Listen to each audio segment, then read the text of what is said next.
The Book of Genesis, Chapter 1. In the beginning, God created the heavens and the earth. The earth was formless and empty, and darkness covered the deep waters. And the Spirit of God was hovering over the surface of the waters. Then God said, "Let there be light." And there was light. And God saw that the light was good. Then he separated the light from the darkness. God called the light day and the darkness night. And evening passed and morning came, marking the first day. Then God said, "Let there be a space between the waters to separate the waters of the heavens from the waters of the earth." And that is what happened. God made this space to separate the waters of the earth from the waters of the heavens. God called this space sky. And evening passed and morning came, marking the second day. Then God said, "Let the waters beneath the sky flow together into one place, so dry ground may appear." And that is what happened. God called the dry ground land and the waters seas. And God saw that it was good. Then God said, "Let the land sprout with vegetation, every sort of seed-bearing plant, and trees that grow seed-bearing fruit. These seeds will then produce the kinds of plants and trees from which they came." And that is what happened. The land produced vegetation, all sorts of seed-bearing plants, and trees with seed-bearing fruit. Their seeds produced plants and trees of the same kind, and God saw that it was good. And evening passed, and morning came, marking the third day. Then God said, "Let lights appear in the sky to separate the day from the night. Let them be signs to mark the seasons, days, and years. Let these lights in the sky shine down on the earth." And that is what happened. God made two great lights, the larger one to govern the day, and the smaller one to govern the night. He also made the stars. God set these lights in the sky to light the earth, to govern the day and night, and to separate the light from the darkness. And God saw that it was good. And evening passed, and morning came, marking the fourth day. Then God said, "Let the water swarm with fish and other life. Let the skies be filled with birds of every kind." So God created great sea creatures and every living thing that scurries and swarms in the water, and every sort of bird, each producing offspring of the same kind. And God saw that it was good. Then God blessed them, saying, "Be fruitful and multiply.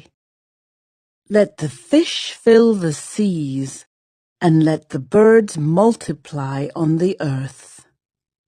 And evening passed, and morning came, marking the fifth day.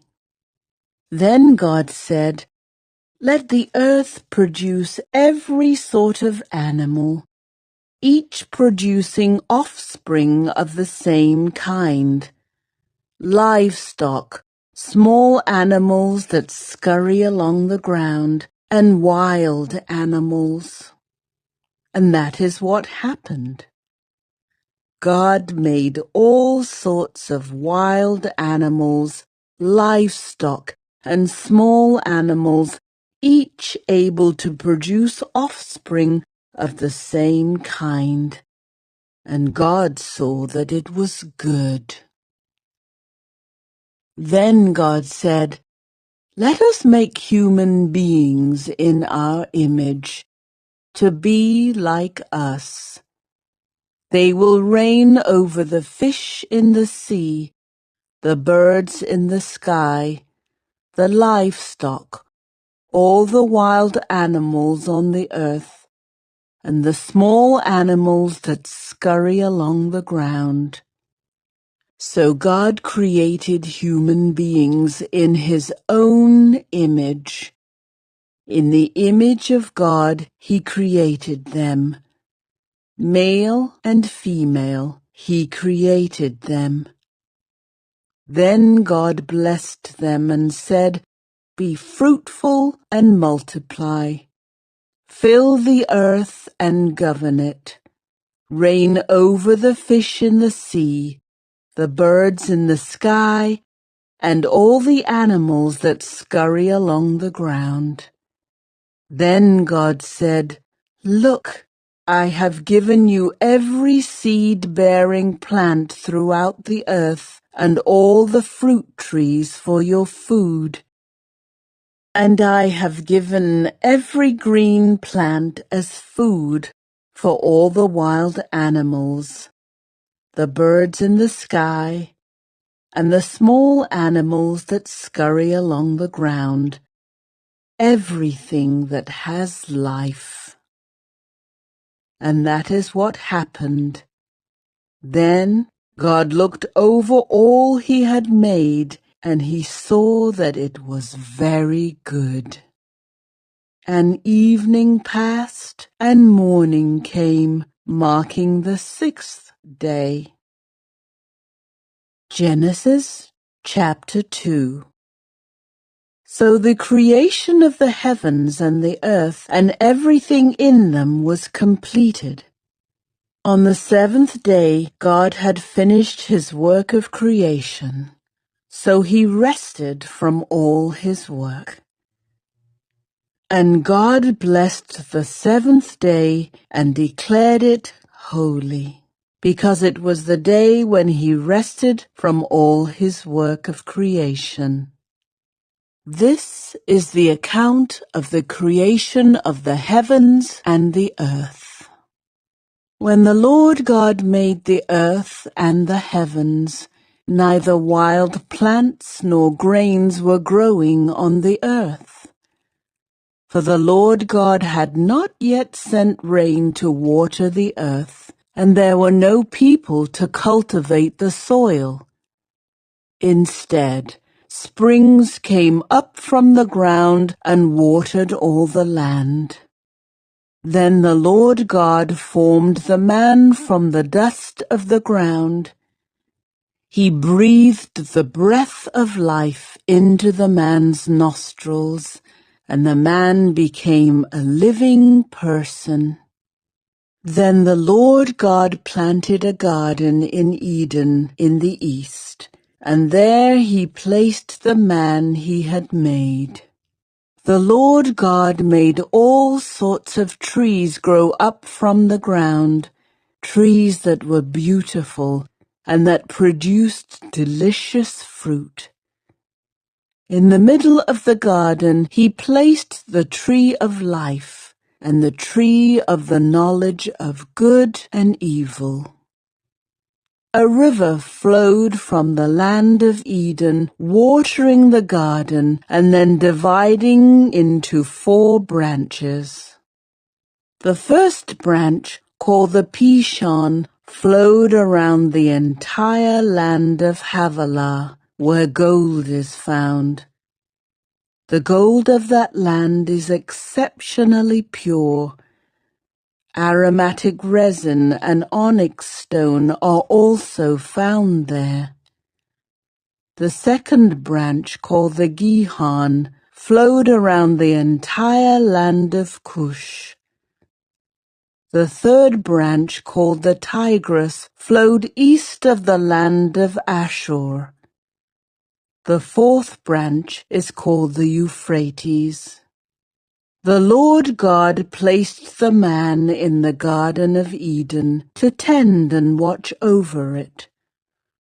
But the Lord God warned him, "You may freely eat the fruit of every tree in the garden, except the tree of the knowledge of good and evil. If you eat its fruit, you are sure to die." Then the Lord God said, "It is not good for the man to be alone. I will make a helper who is just right for him." So the Lord God formed from the ground all the wild animals and all the birds of the sky. He brought them to the man to see what he would call them, and the man chose a name for each one. He gave names to all the livestock, all the birds of the sky, and all the wild animals. But still, there was no helper just right for him. So the Lord God caused the man to fall into a deep sleep. While the man slept, the Lord God took out one of the man's ribs and closed up the opening. Then the Lord God made a woman from the rib, and he brought her to the man. "At last," the man exclaimed, "this one is bone from my bone and flesh from my flesh. She will be called woman, because she was taken from man." This explains why a man leaves his father and mother and is joined to his wife, and the two are united into one. Now the man and his wife were both naked, but they felt no shame. Genesis chapter 3. The serpent was the shrewdest of all the wild animals the Lord God had made. One day he asked the woman, "Did God really say you must not eat the fruit from any of the trees in the garden?" "Of course, we may eat fruit from the trees in the garden," the woman replied. "It's only the fruit from the tree in the middle of the garden that we are not allowed to eat. God said, 'You must not eat it or even touch it. If you do, you will die.'" "You won't die," the serpent replied to the woman. "God knows that your eyes will be opened as soon as you eat it, and you will be like God, knowing both good and evil." The woman was convinced. She saw that the tree was beautiful and its fruit looked delicious, and she wanted the wisdom it would give her. So she took some of the fruit and ate it. Then she gave some to her husband, who was with her, and he ate it too. At that moment their eyes were opened, and they suddenly felt shame at their nakedness. So they sewed fig leaves together to cover themselves. When the cool evening breezes were blowing, the man and his wife heard the Lord God walking about in the garden. So they hid from the Lord God among the trees. Then the Lord God called to the man, "Where are you?" He replied, I heard you walking in the garden, so I hid. I was afraid because I was naked." "Who told you that you were naked?" the Lord God asked. "Have you eaten from the tree whose fruit I commanded you not to eat?" The man replied, "It was the woman you gave me who gave me the fruit, and I ate it." Then the Lord God asked the woman, "What have you done?" "The serpent deceived me," she replied. "That's why I ate it." Then the Lord God said to the serpent, "Because you have done this, you are cursed more than all animals, domestic and wild. You will crawl on your belly, groveling in the dust as long as you live. And I will cause hostility between you and the woman, and between your offspring and her offspring. He will strike your head, and you will strike his heel." Then he said to the woman, "I will sharpen the pain of your pregnancy, and in pain you will give birth. And you will desire to control your husband, but he will rule over you." And to the man he said, "Since you listened to your wife and ate from the tree whose fruit I commanded you not to eat, the ground is cursed because of you. All your life you will struggle to scratch a living from it. It will grow thorns and thistles for you, though you will eat of its grains. By the sweat of your brow will you have food to eat until you return to the ground from which you were made. For you were made from dust, and to dust you will return." Then the man, Adam, named his wife Eve, because she would be the mother of all who lived. And the Lord God made clothing from animal skins for Adam and his wife. Then the Lord God said, "Look, the human beings have become like us, knowing both good and evil. What if they reach out, take fruit from the tree of life and eat it? Then they will live forever." So the Lord God banished them. Genesis chapter 4.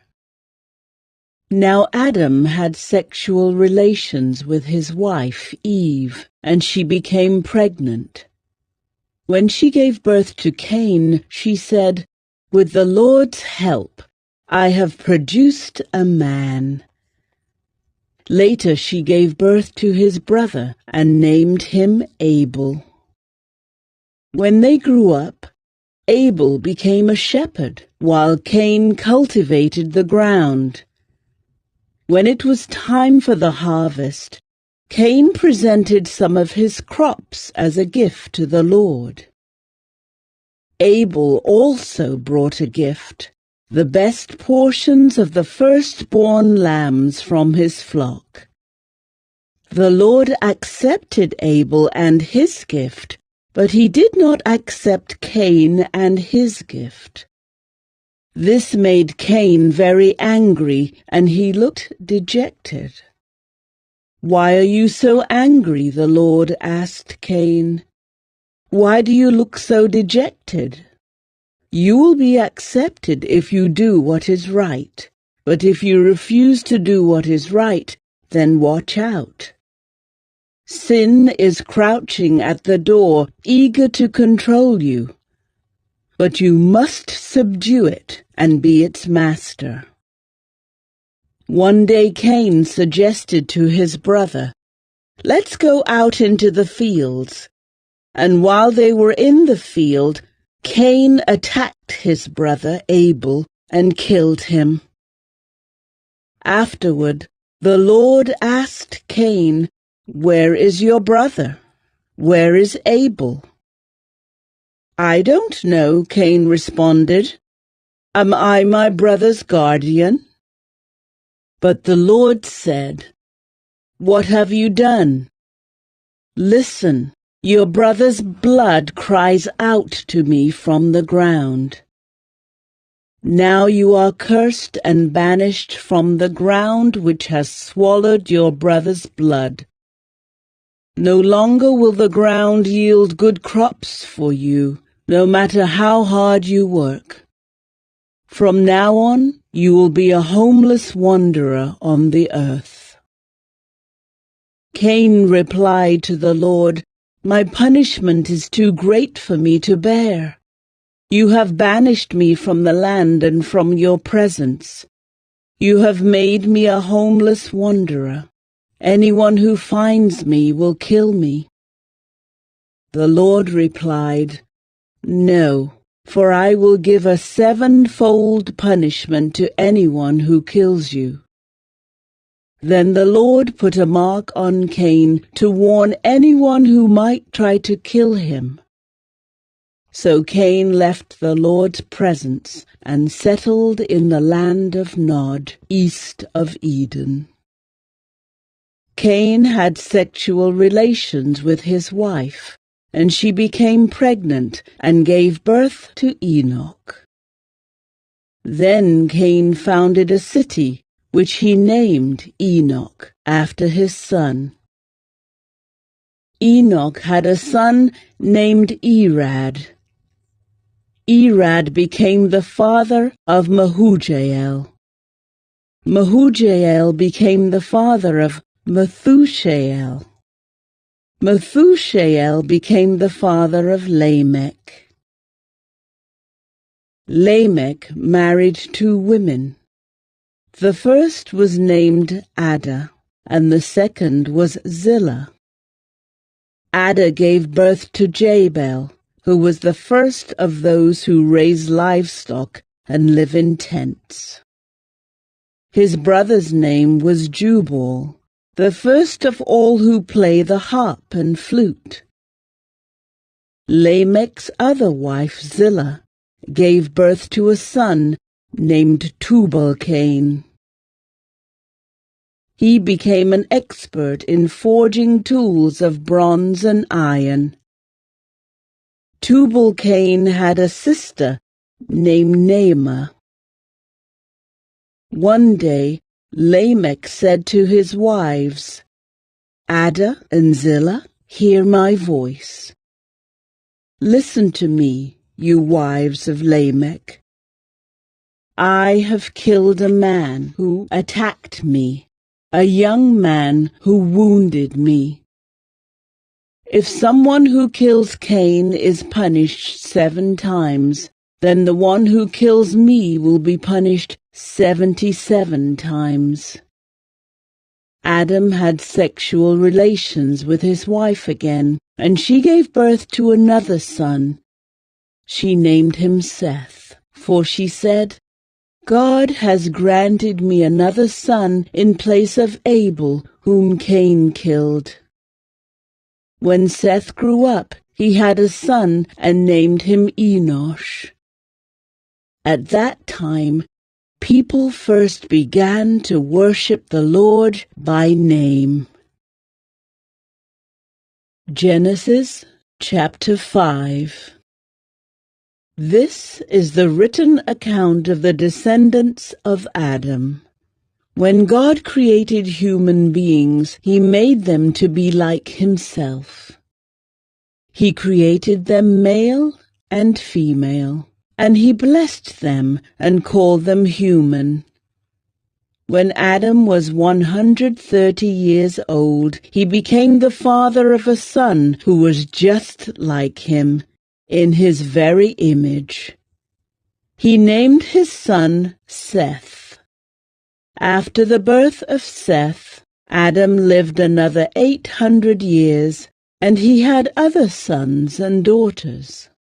Adam lived 930 years, and then he died. When Seth was 105 years old, he became the father of Enosh. After the birth of Enosh, Seth lived another 807 years, and he had other sons and daughters. Seth lived 912 years, and then he died. When Enosh was 90 years old, he became the father of Kenan. After the birth of Kenan, Enosh lived another 815 years, and he had other sons and daughters. Enosh lived 905 years, and then he died. When Kenan was 70 years old, he became the father of Mahalalel. After the birth of Mahalalel, Kenan lived another 840 years, and he had other sons and daughters. Kenan lived 910 years, and then he died. When Mahalalel was 65 years old, he became the father of Jared. After the birth of Jared, Mahalalel lived another 830 years, and he had other sons and daughters. Mahalalel lived 895 years, and then he died. When Jared was 162 years old, he became the father of Enoch.